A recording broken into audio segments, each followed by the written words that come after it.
The 20th century witnessed the greatest socio-economic and even political and cultural transformation than humanity had ever witnessed in the entire history of its existence, thanks to the technological innovation that we see. It is easy to forget that the internal combustion engine enabled humanity achieve speed on Earth, flight across skies, and explore outer space, and that from atomic energy and nuclear power to the television and X-ray, as well as the microwave and magnetic resonance imaging, humanity was able to solve problems that seemed insurmountable for millennia, thereby unlocking possibilities which made new modes of economic and industrial organization inevitable, transforming societies, economies, and states for good. For all this, nothing in the past century compares in terms of sheer speed and scale of transformation, as well as implication for human well-being and disruptive socio-economic change with what we have experienced over the past few decades since the advent of computing and the miraculous explosion of ICTs, robotics, automation, machine learning, and of course, artificial intelligence. All change produces its winners and losers. Just as in the petroleum-powered age, the silicon-powered era is caused a mass extinction of professions and ways of life and replacing them with new ones. Similarly, the possibilities unleashed by the new industrial revolution are also redefining the opportunity and threat terrains across sectors.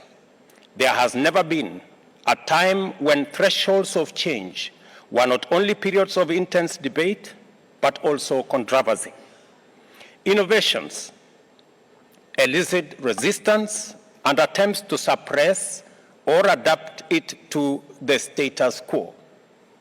The fear of the unknown can be a real and huge drawback to progress, and governments, however, if they are to remain relevant, agile and responsive, must, as of necessity, move, facilitate, encourage, and champion change. From our experience with innovation in Kenya, I would say that it is wise to be vigilant against adverse implications, antisocial applications, and other threats that can arise due to unregulated or reckless experimentation with unsafe, scientifically untenable, or theoretically unsound technologies. Yet, and I repeat, yet, this must never be a ground to stand in the way of solutions to humanity's pressing needs.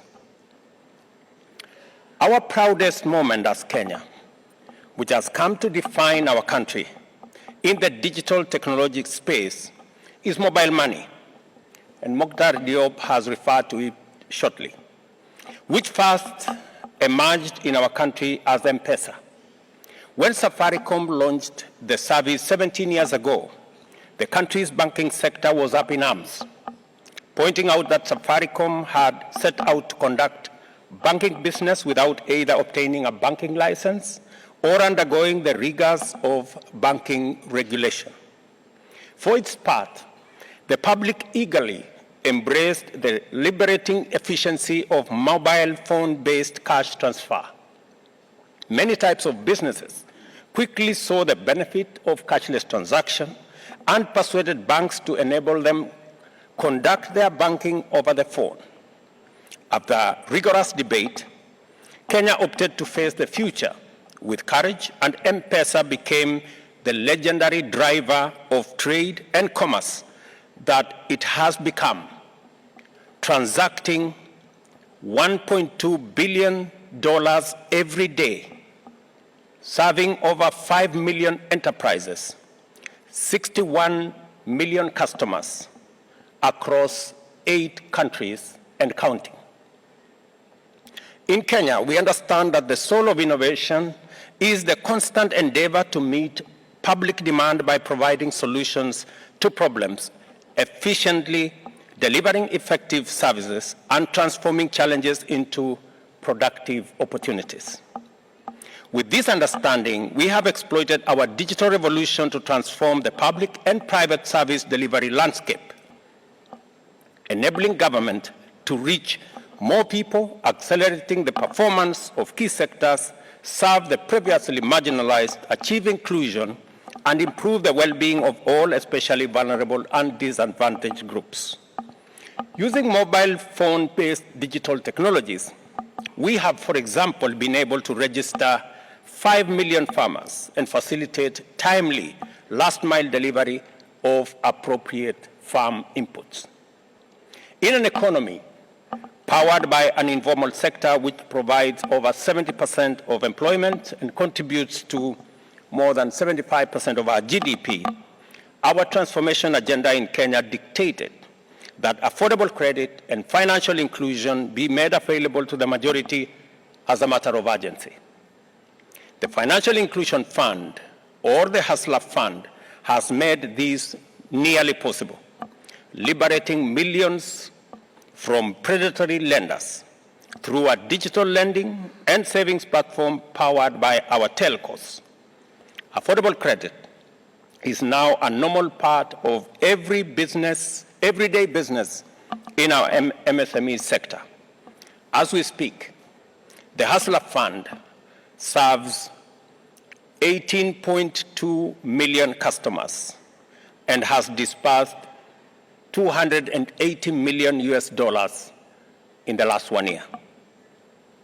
Motivated by the resolve to achieve universal health coverage and make high-quality medical services attainable throughout the country, we also have deployed 107,000 community health promoters to serve in every village in Kenya, attend to citizens at their homes, capture diagnostic data with digital devices, and supervise medics using mobile phone. Recognizing that the efficiencies of technology extend beyond speed and security to inclusion, transparency, and integrity, we are now finalizing the process of enhancing e-government by digitizing all government processes and automating public services to make them accessible to all citizens.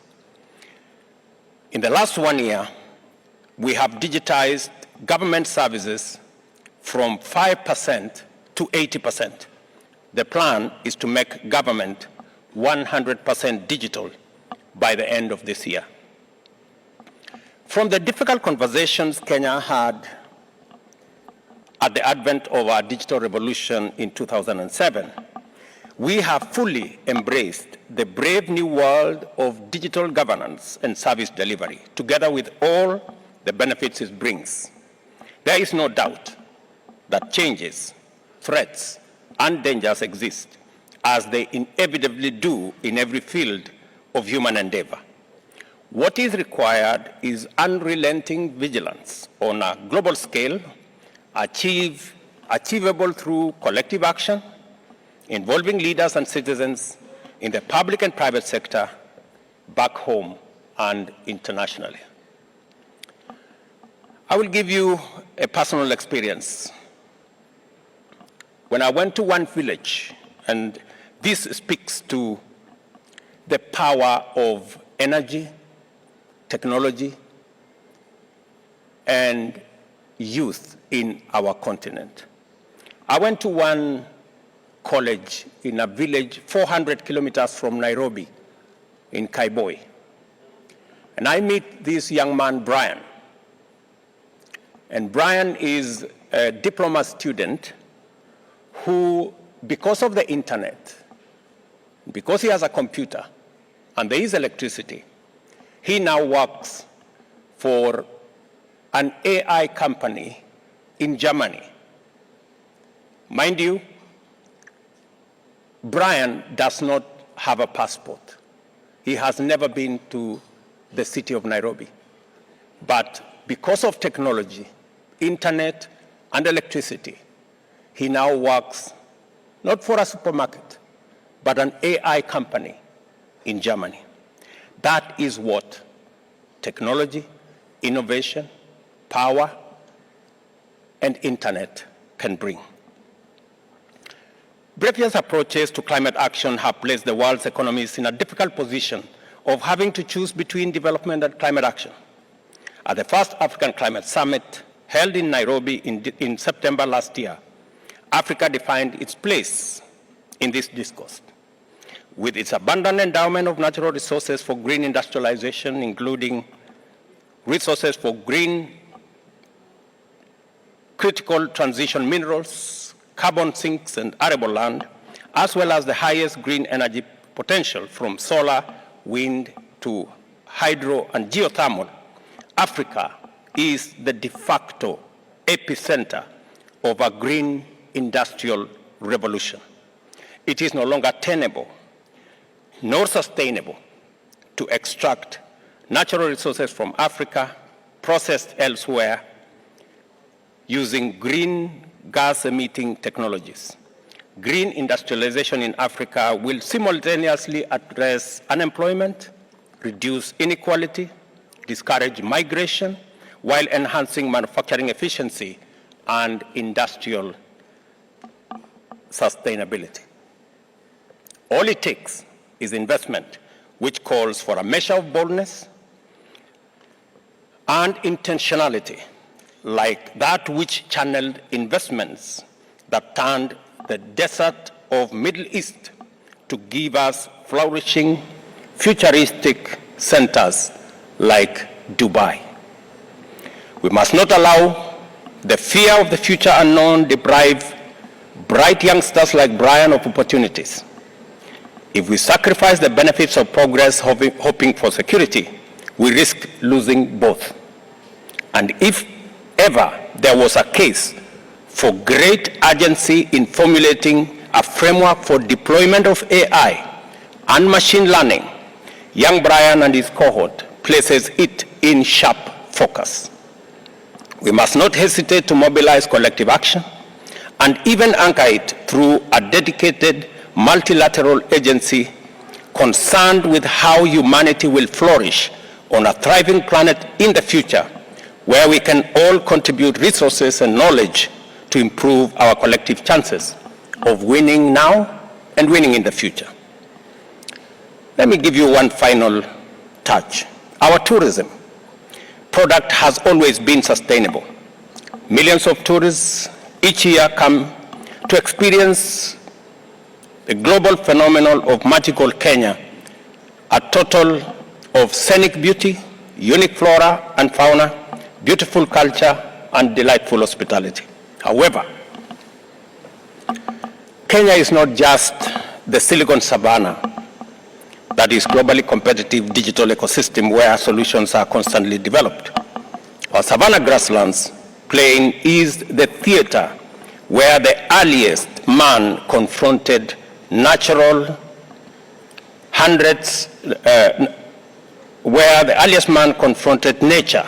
hundreds of millions of years ago. It has been scientifically documented that humankind's earliest ancestors lived in our country, with their earliest remains and settlements having been discovered in the Lake Turkana Basin to the north of Kenya. The story of early man is narrated through well-preserved ancient fossils scattered throughout our country, leaving no doubt that Kenya is the first home of humankind. On top of an already excellent and globally competitive tourism product, the people of Kenya have a message for all people throughout the world. Visiting Africa and coming to Kenya is more than tourism. It is an epic homecoming. And I dare say, welcome home. You will agree with me, finally, that Dubai is a good place to contemplate the future of the world. In this place, we have seen that courage, imagination, and science are the values we need to confront a challenging future with confidence and are far more precious than silver and gold. I thank the Sheikh Mohammed bin Rashid Al Maktoum and his government for the unwavering dedication to progress through innovation and availability to engage in and facilitate robust conversations about humanity in the future. George Bernard Shaw said, "You see things and I say why, but I dream things that never were and I say why not." We must enhance our capability to continuously ask why not in order to stay ahead of a rapidly unfolding and wonderfully complicated future. That is why this summit is important. I thank you. Thank you, Your Excellency.